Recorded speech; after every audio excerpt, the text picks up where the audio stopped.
What's happening, folks? Back with another reaction, back with some more Morrissey.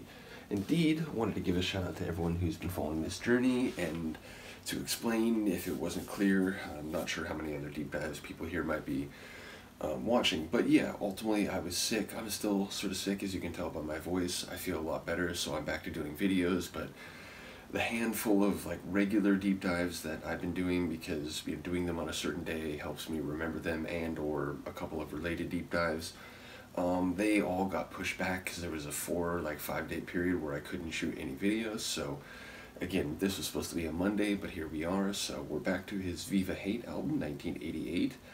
And the next tune is it Dial-a-Cliché? Yeah, Dial-a-Cliché. It sounds dismissive.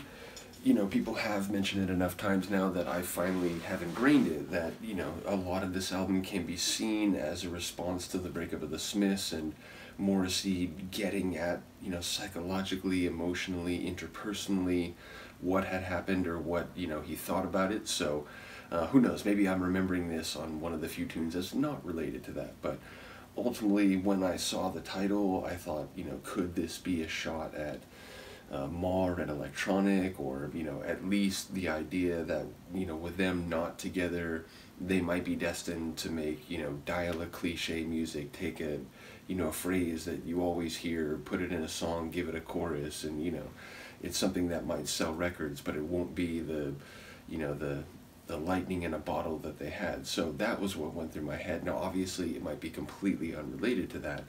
But again, to call something a cliche is to say that it's a tired trope. It's, you know, it's something that, you know, it's been done a million times, and, you know, maybe sometimes more cleverly than others, but it's not original, it's not new, it's not innovative. So yeah, Dial-a-Cliché is, you know, you can just take a number in the phone book and dial it up and you'll get your cliche and you'll have your song. So that's where my brain went with it. Let's see if that has anything to do with it. This is Morrissey. The tune is Dial-a-Cliché, and it's from his 1988 album Viva Hate.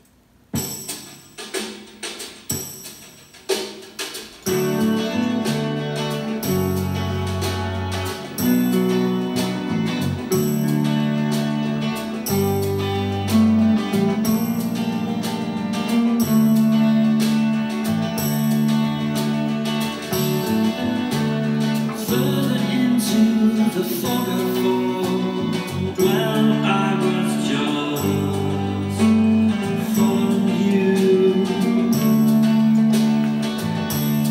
When you said do as I do and scrub your fade ways, Dial-a-Cliché. Grow up, be a man and close your meaning mouth. Okay. So like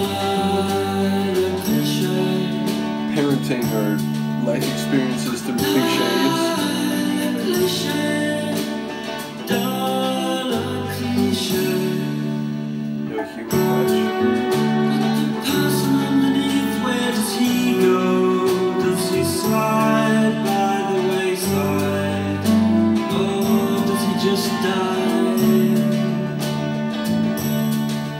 And you find that you've organized your feelings for people who didn't like you then and do not like you now. I felt where that was going.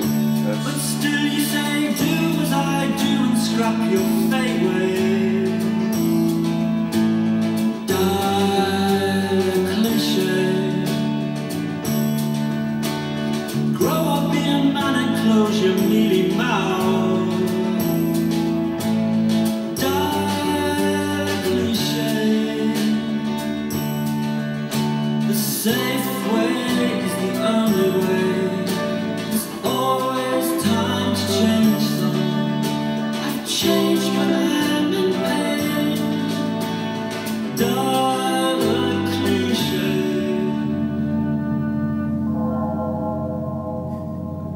Like that bell.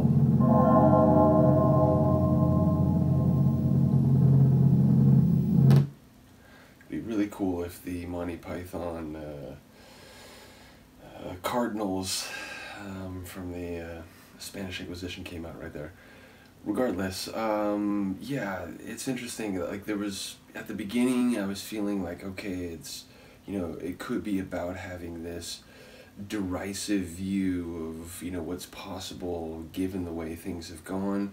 But then it was like, oh wait, so, you know, these are some different lines that you might say to someone as they're growing up, and, you know, if it feels like it's not authentic experience, but it's more like, oh, well, you're being told a cliche, which like really doesn't fit the you know, complicated circumstances that you're going through. So then I thought it was maybe like, as you go through life, you know, you're getting these cliches and they're a poor fit to the shoe that you're being made to wear. But then again, it went back to that line about, you know, trying to organize your emotions and put everything in a row for people who actually didn't like you then, and they probably still don't like you now. And it's like, okay, wait, so it might be more specifically about, you know, things in adulthood. And then again, that made me swing back, well, you know, could that be about his feelings about, you know, what happened with the Smiths and, you know, maybe Johnny Marr. So, yeah, bottom line, I don't really know what's happening here, but it sounds like someone who is certainly, you know, having complicated feelings about, like, phrases that would seem to fit a situation, but perhaps are a poor reflection of what he's feeling. So, yeah, Dial-a-Cliché is funny. Again, the idea that you could just dial a 800 or 900 number and get whatever relevant cliche, and, you know, seems to poorly fit the way you feel. Either way, looking forward to hearing what people have to say about this. Sonically, it was smooth, it was light. It's another one that feels like it could be a Smith song. But yeah, ultimately it has that Morrissey, like, it feels light and floaty, but it sounds like he's talking about some really personally painful things, which, you know, it seems like that's his wheelhouse. So in any case, do let me know what you think of this one. I will see you next time. Peace.